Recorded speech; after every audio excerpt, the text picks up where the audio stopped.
کوئی تو ہے جو نظام ہستی،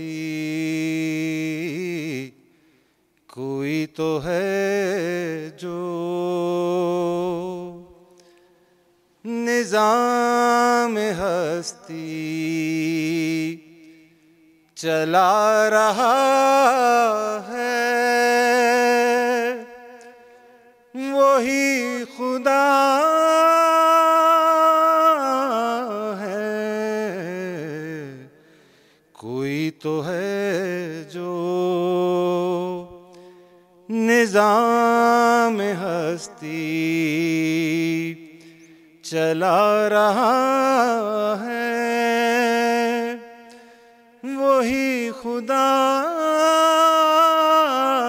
ہے۔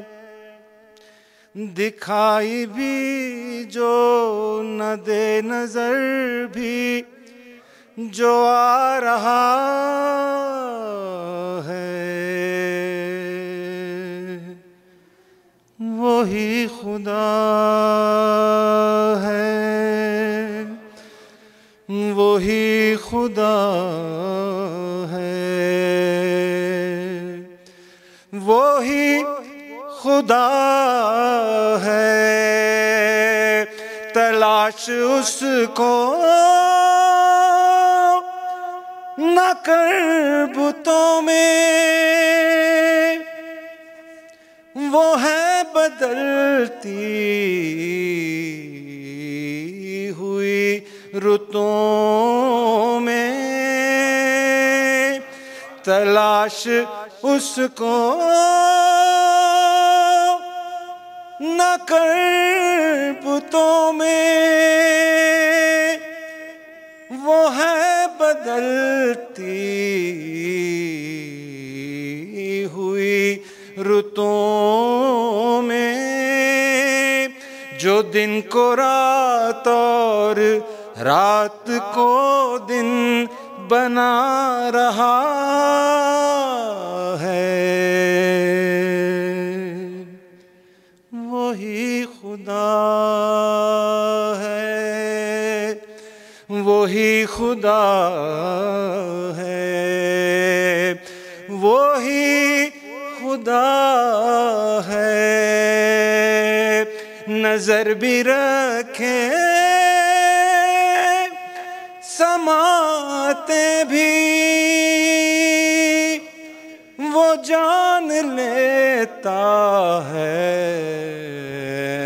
نیتیں بھی۔ نظر بھی رکھے سماعتیں بھی، وہ جان لیتا ہے نیتیں بھی۔ جو خانہ لاشعور میں جگمگا رہا ہے، وہی خدا ہے، وہی خدا ہے، وہی خدا ہے، وہی خدا ہے، وہی خدا ہے۔ بسم اللہ الرحمن الرحیم۔ عزیزان محترم، آغاز تقریر میں شکر گزار ہوں جناب طاہر جمال صاحب کا کہ وہ ایڈمنٹن سے تشریف لائے ہیں اور جس حسن و خوبی سے انہوں نے اس پروگرام میں، اس برنامے میں شرکت کی ہے، اور ظاہر ہے جو تذکرہ انہوں نے قائم کر دیا، گویا میں اس تذکرے سے مربوط ہو گیا۔ میرے سننے والے یہ جانتے ہیں کہ سورہ نصر کے تعلق سے گفتگو ہو رہی ہے، اور اس سلسلے میں ہماری بحث یا ہمارا پوائنٹ آف آرگیومنٹ، یا یہ کہیے کہ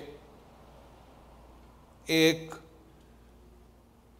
ایسی صورت کہ جس کو اب بھی مجھے ختم کرنے میں کم از کم آج اور کل کی تقریر درکار ہے، اسی کو میں گفتگو میں اپنی جاری و ساری کر رہا ہوں، اور وہ ہے بعنوان بسم اللہ۔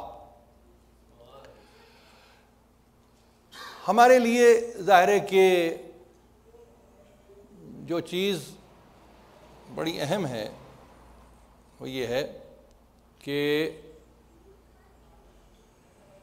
منہ شگافیاں کرنے والے منہ شگافیاں کرتے رہے، دلائل دینے والے دلیلیں باندھتے رہے،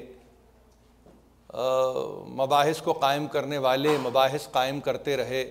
کسی نے کہا کہ یہ آیت میں داخل نہیں ہے، کسی نے کہا یہ جزو قرآن ہے، کسی نے کہا یہ سوروں کے آغاز میں آنے والی ایک اضافی شے ہے، کسی نے کہا اس کی تلاوت کی جائے، کسی نے کہا اس کو چھوڑ دیا جائے۔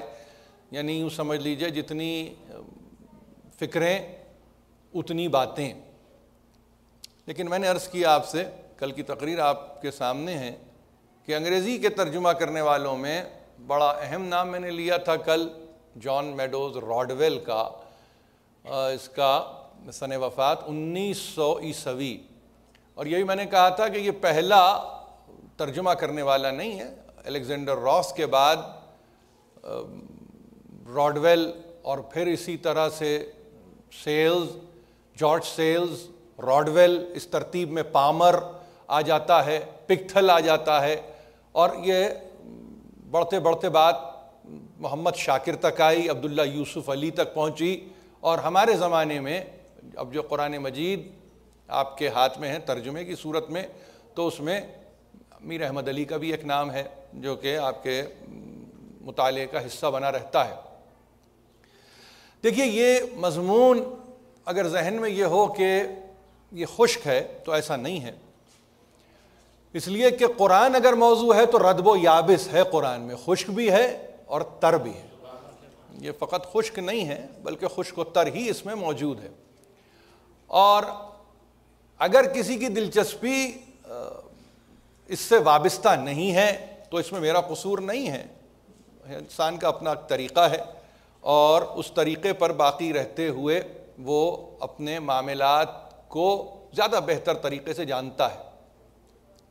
یہ جو نام آپ کی خدمت میں پیش کیے گئے، اور خاص طور پر وہ کل کا ایک نام جس نے یہ ثابت کرنے کی کوشش کی کہ بسم اللہ الرحمن الرحیم ایسا فقرہ نہیں ہے کہ جو رائج نہیں تھا، اس نے یہ کہا کہ یہ فقرہ رائج تھا، ایک شاعر نے اس کو رائج کیا تھا اور قریش نے وہیں سے اس کو لفٹ کیا تھا۔ ہمارے پاس بہترین علماء نے اس کی تردید کی، نہ صرف یہ کہ تردید کی بلکہ اس حوالے سے راندہ درگاہ کر دیا، یہ کہہ کر کہ جس کی نگاہ اسلام اور مسلمانوں کی تاریخ پر نہ ہو اس کو کیا حق پہنچتا ہے کہ وہ ترجمہ کرے۔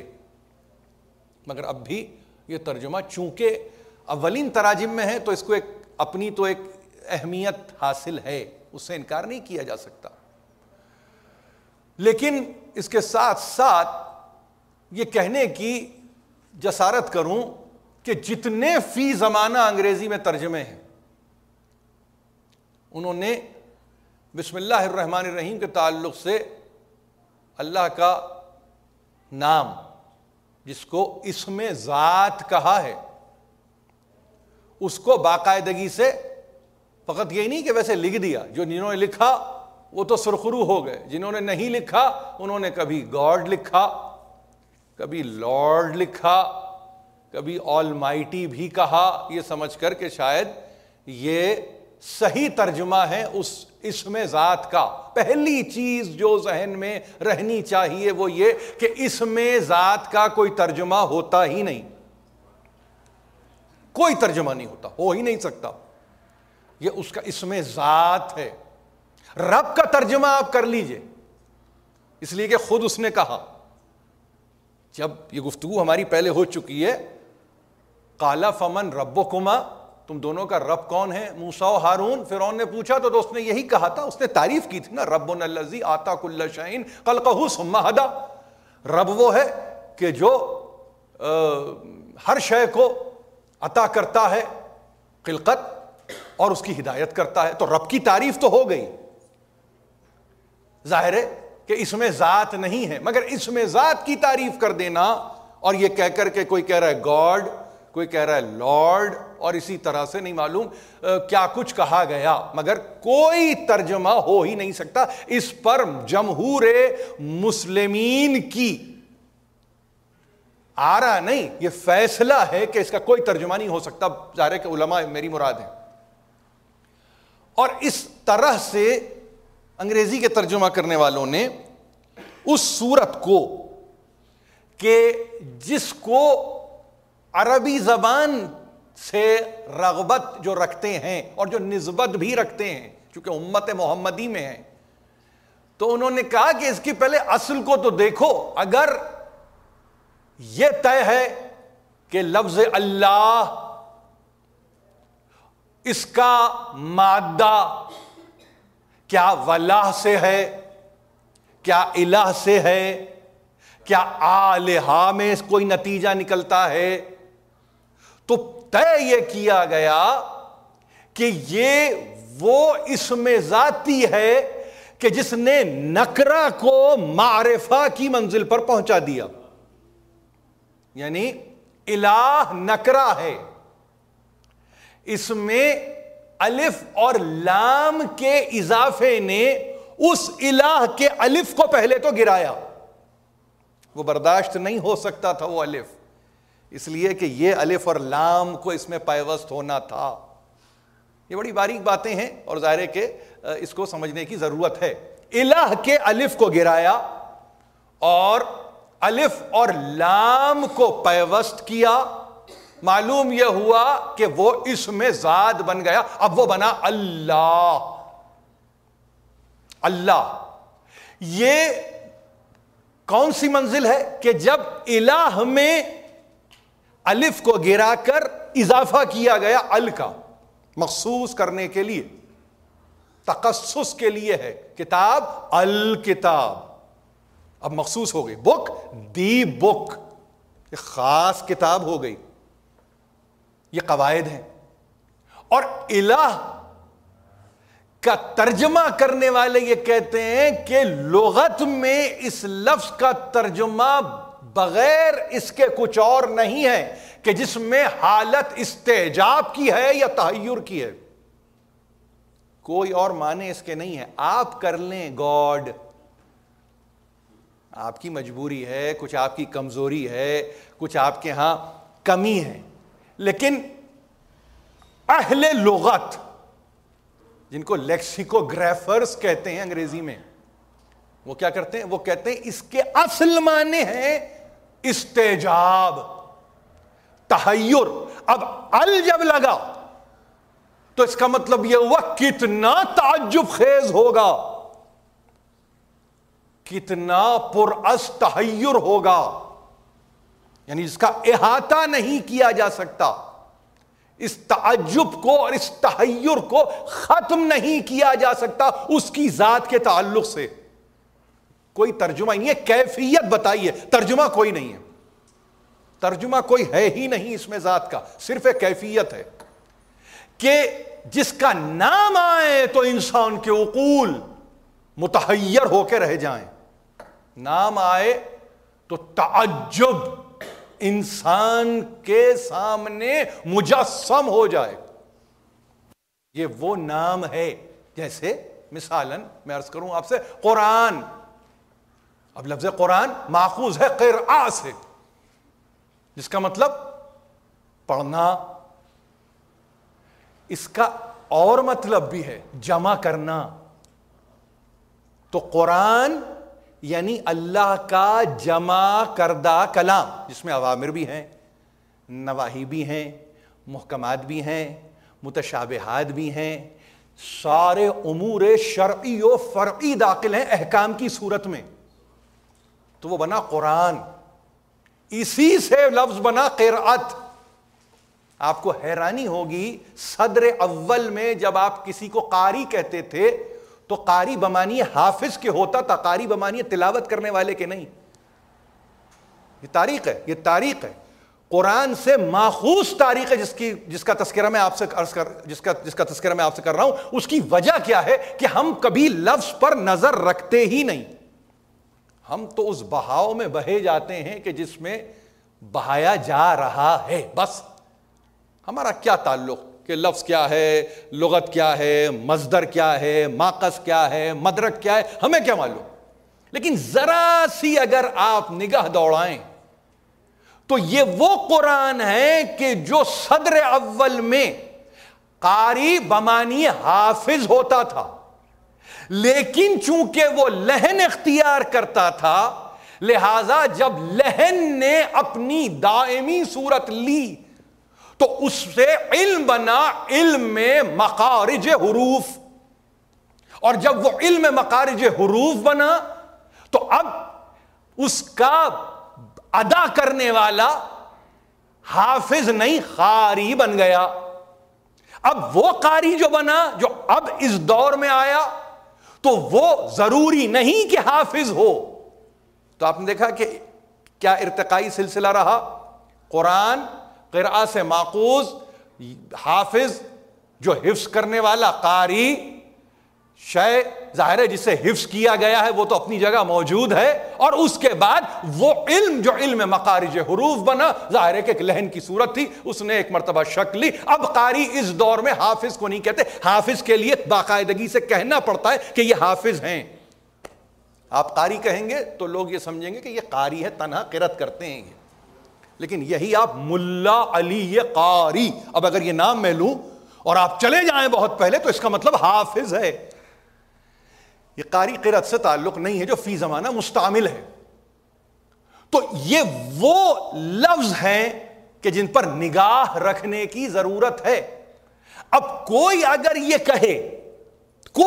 کہے کہ نہیں یوں سمجھ لو, اور اس کے بعد ایک پورے اوصاف گنانے لگ جائے اس اللہ کے ذیل میں, تو اس میں صفت میں تو آپ اوصاف گنا سکتے ہیں, لیکن اس میں ذات میں اوصاف نہیں گنا سکتے, اس لیے کہ آپ کی عقل احاطہ ہی نہیں کر سکتی. آپ کنسائز پریسائز ہو جاتے ہیں بس, اور اپنی سہولت کے لیے اپنے جاننے کے لیے اب آپ اس کے ساتھ معانی پہناتے چلے. اللہ کون جو بڑا ہے, اللہ کون جو کبیر ہے, اللہ کون جو متعال ہے, اللہ کون جو ذل جلال ہے, اللہ کون جو لم یزل ولا یزال ہے. اب آپ کہتے چلے, یعنی اپنے علم کے تحت آپ نے اس لفظ کو معنی دے دیے بس, اس نام کے کوئی معنی نہیں ہے. یعنی اس کا یہ مطلب نہیں کہ معنی نہیں ہے سے مراد کوئی معنی ہی نہیں ہے, کوئی ایبسرڈ لفظ ہے جس کو کہ میں کہہ رہا ہوں, نہیں, بات یہ نہیں ہو رہی ہے. بات یہ ہو رہی ہے کہ وہ اسم ذات ہے, اس کا کوئی ترجمہ نہیں ہے. یہاں معنی کے بعد معنی ترجمے کے, ترجمہ نہیں, کوئی ترجمہ کیا ہی نہیں جا سکتا. تو احتیاط کی انگریزی کے مفسرین نے ان دا نیم آف اللہ, انہوں نے نہ گاڈ لکھا, نہ لارڈ لکھا, نہ چیریشر لکھا, نہ نرشر لکھا, نہ سسٹینر لکھا, کچھ نہیں لکھا. انہوں نے کہا ہم یہ غلطی نہیں کریں گے.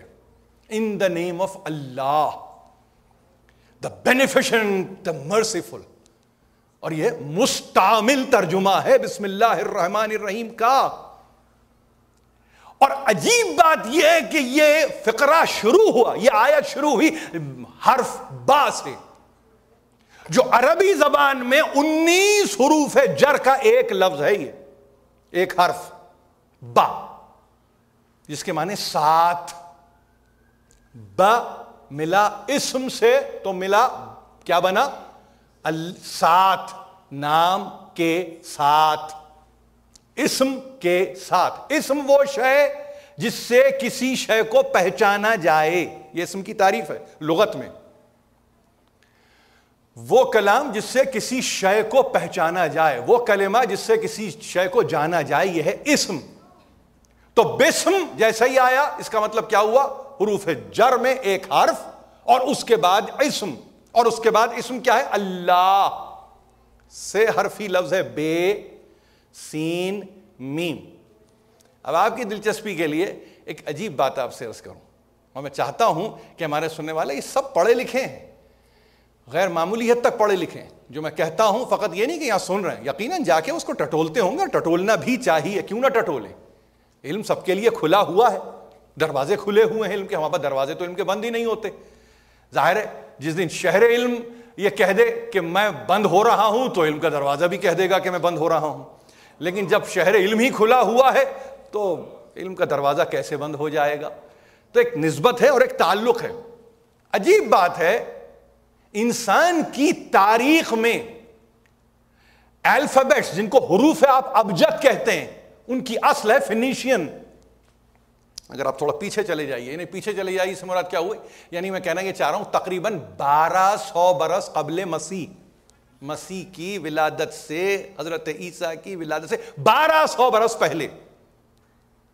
اور اس کو کہا پروٹو کینانائٹ الفابیٹس، فینیشین الفابیٹس. ان کا کام کیا تھا؟ یہ الفابیٹس کیسے ہوتے تھے؟ یہ الفابیٹس ہوتے یہ تھے کہ آواز معانی کو طے کر دیتی تھی. ایک ساؤنڈ ایک سمبل کو طے کر دیتا تھا. یہ فینیشین الفابیٹس کی بات کر رہا ہوں. اب یہ فینیشین الفابیٹ سے ایرامائٹ الفابیٹس نکلے، ایرامائٹ الفابیٹ سے عربک الفابیٹس نکلے. اب ایرامائٹ کو سے براہ راست اسٹائلسٹ الفابیٹس میں ہیبریو کے الفابیٹ چلے گا. یہ ایک پوری تاریخ ہے، یہ ایک پوری تاریخ ہے. تو اصل فینیشن یہ پورے یوں سمجھیے کہ علماء السنا نے اس کی پوری تاریخ کو بیان کیا ہے اور یہ کہا ہے کہ اس کو اب دیکھیے مجھے بات کرنی ہے، آپ حیران ہوتے ہوں گے، میں بات کرنا ہے مجھے بسم اللہ الرحمن الرحیم. مجھے بسم اللہ کے اللہ پر بھی گفتگو نہیں کرنی ہے، رحمان پر بھی نہیں کرنی ہے، رحیم پر بھی نہیں کرنی ہے. تو کیا بچا؟ یا بے بچا، یا سین بچا، یا میم بچا. اور تو کچھ نہیں بچا نا اس میں، اور تو کچھ نہیں بچا. تو اب یہ دیکھیے فینیشین الفابیٹس میں کہ جہاں ایک ساؤنڈ سمبل دے، تو آپ حیران ہوں گے یہ جو بے ہے وہ ان کے لیے فونیٹکس میں ہے بیت، جس کا ماڈرن ورژن ہے بیت. آپ سمجھ رہے ہیں؟ بیت اس کا ماڈرن ورژن بیت، بے. جیسے ہی سین آیا تو ساؤنڈ اس کی ہے سیمک. علامت کیا بنی؟ فش، مچھلی. میم آپ فنیٹکس میں گئے، فینیشین الفابیٹس میں، تو میم کی پروننسیشن کیا ہے؟ میم. جیسے ہی کہا میم اس کا مطلب ہے پانی. بے حرف اس کا مطلب ہے بیت. سین حرف اس کا مطلب ہے غذا. میم حرف ہے اس کا مطلب ہے پانی. بسم اللہ الرحمن الرحیم. آپ حیران ہوں گے تحقیق کرنے والوں نے کہا چھپر دینے والا بھی وہی بیت، غذا دینے والا بھی وہی سین، پانی دینے والا بھی وہی میم. وہ دے رہا ہے اور مسلسل دے رہا ہے. آپ نے بسم کو اضافی جانا. آپ تو کہہ رہے شروع کرتا ہوں میں، وہ ختم کر چکا. آپ کہہ رہے ہیں میں شروع کرتا ہوں. یہاں شروع اور اخیر کی گنجائش کیا ہے؟ جس کا شروع ہوتا ہے پھر اس کا اخیر ہو، جس کا اخیر ہو اس کا وسط بھی ہو. تو یہ شروع اور اخیر اور وسط کی گفتگو نہیں ہے. دیکھیے سمجھنے کی ضرورت ہے. کتنے اذہان کو قرآن مطمئن کرتا ہوا چلا کہ اب عالم یہ ہے، حیران ہیں علماء وہ جو السنا کے زبانوں کے جو عالم ہیں وہ حیران ہیں. اور دیکھیے عجیب بات یہ ہے، کفر کا کلمہ کبھی بسم اللہ نہیں ہوا، بسم کا اللہم ہے. جب وہ آئے ہیں صلح حدیبیہ کی منزل پر، آپ حیران ہوں گے فینیشین میں جیسے ہی کا آیا تو آپ کو معلوم ہے اس کا کیا مطلب ہے؟ اس کا مطلب ہے کہ یعنی پام، کھلی ہوئی ہتھیلی. مفسرین نے کہا گھر دے دیا، غذا دے دی، پانی دے دیا، اب ہاتھ نہیں پھیلاتا انسان کسی کے سامنے، اس لیے اس کا کی گنجائش نہیں ہے. اس کا کی گنجائش نہیں ہے. فقط ہوگا تو بسم اللہ ہوگا، بسم کا اللہم نہیں ہوگا. اس لیے کہ یہ اللہم ایک پورا سلسلہ ہے جو یہودیوں سے کافروں تک پہنچا. الوہیم اس سے نکلا اللہم. لیکن ہمارے پاس مختصر اور اختصار کے ساتھ بھی کہیں گے بسم اللہ. آپ بسم کا اللہم نہیں کہتے، آپ کہیں گے بسم اللہ. تو یہ ہے بیت بے، وہ ہے غذا جسے آپ آکل و تناول کرتے ہیں، اور وہ ہے پانی جو انسان کے لیے سرمایہ ہے اس کے جینے کے لیے. وَجَعَلْنَا مِنَ الْمَاءِ كُلَّ شَيْءٍ حَيٍّ، ہم نے پانی ہی سے ہر شے کو زندہ، جیتا جاگتا برقرار رکھا ہے.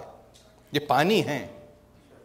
تو ان تین کمپوننٹس کو لفظ بسم میں نے کور کیا ہے کہ جو انسان کی اس بس ضرورت ہے، اس کے بغیر گزارا نہیں ہے. انسان ہے تو شیلٹر چاہیے، انسان ہے تو غذا چاہیے، انسان ہے تو جینے کے لیے پانی چاہیے.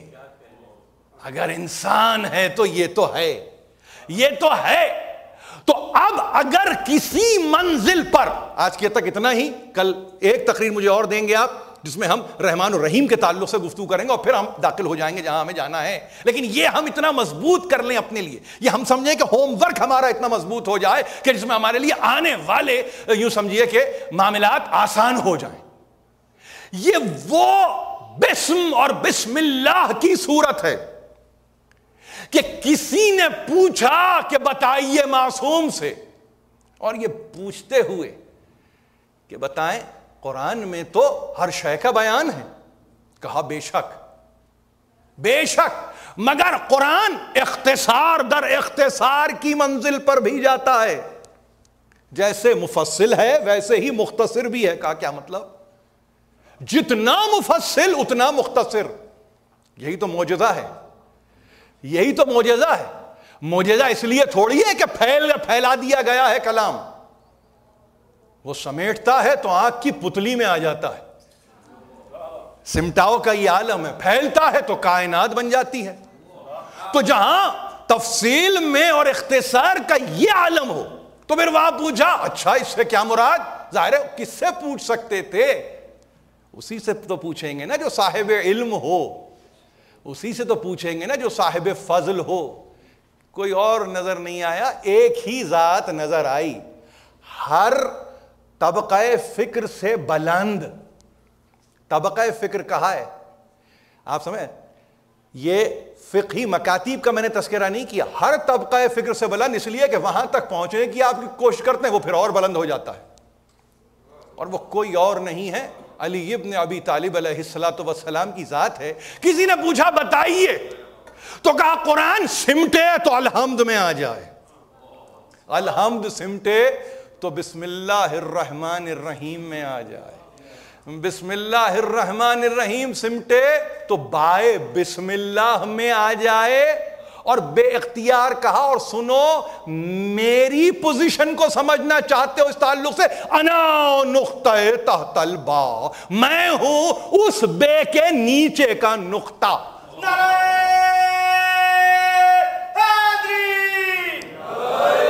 یہ آپ کو عرض کروں، میں آپ کو عرض کر رہا ہوں، اس کی دلیل دے کے میں اس تقریر کو ختم کروں گا.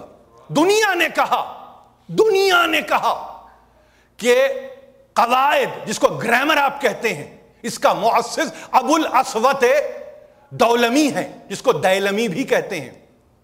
یہ نام یاد رکھیں گے آپ کہ جس نے قرآن پہ نقطے لگائے ہیں. ان کا سن وفات یاد رکھیے 69 ہجری ان کا سن وفات ہے. لیکن سیرت میں ابی اسحاق نے اور لیکسیکوگرافر ابو عبیدہ نے، دونوں نے ایک ہی بات کہی ہے کہ ابو الاسود دیلمی شاگرد ہیں علی ابن ابی طالب کے.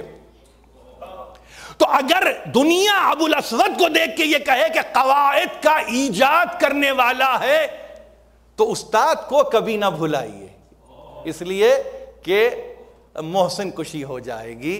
ہم احسان کے قائل ہیں کہ جہاں احسان ہو اس احسان کو بیان کر دیا جائے، صرف اس لیے کہ وہ دیکھیے کہاں تک نگاہ ہے، وہ فنیشین الفابیٹس کہ جو بیت کہتے ہیں جو حقیقت میں بیت ہے. تو اب اس کی وضاحت کی تو معلوم یہ ہوا کہ بغیر نقطے کے نہیں ہے.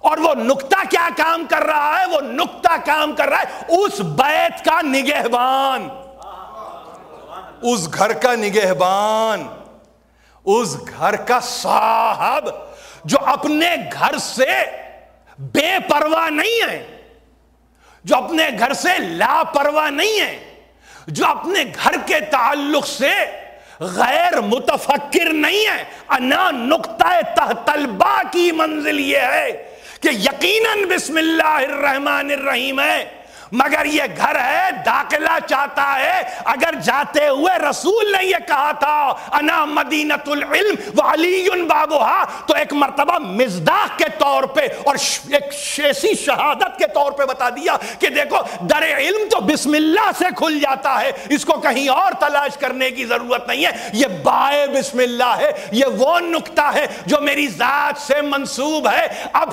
کون دنیا کو بتائے کہ بات کہاں کی تھی؟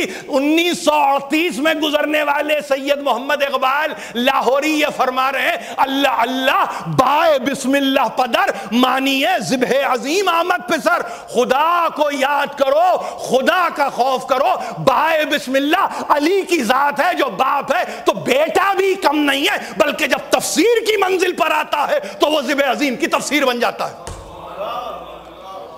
الہی و سیدی و مولایا و ربی، پروردگار اس قلیل توسل کو ہم سے قبول فرما. ہم میں جو پریشان حال ہیں ان کی پریشانیوں کو دور کر، ہم میں جو بیمار ہیں ان کو شفاء کامل عطا کر. پروردگار واسطہ سرکار رسالت مآب کا ہماری حیرانیوں اور پریشانیوں کو دور فرما. وآخر دعوانا ان الحمد للہ رب العالمین.